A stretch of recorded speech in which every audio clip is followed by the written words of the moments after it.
खूब नाम कीर्तन से जो हुआ वो आज तक अन्य किसी साधना से नहीं हुआ।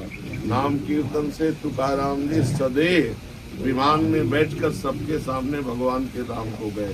और कलयुग में केवल नाम कीर्तनम यस्य, नाम कीर्तन हरेर नामयु हरेर नामयु हरेर नामयु केवलम कलौ नास्ते व नास्ते व नास्ते गति। भगवान श्री कृष्ण द्वैपायन व्यास देव जी के वचन है। हाँ, आप ब्रह्मस्तंभ पर्यंतम सर्वम मायामयम जगत सत्यम सत्यम पुनः सत्यम हरेर नामयु केवलम हरेर नामयु केवलम। राम कृष्ण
सरकार की जय।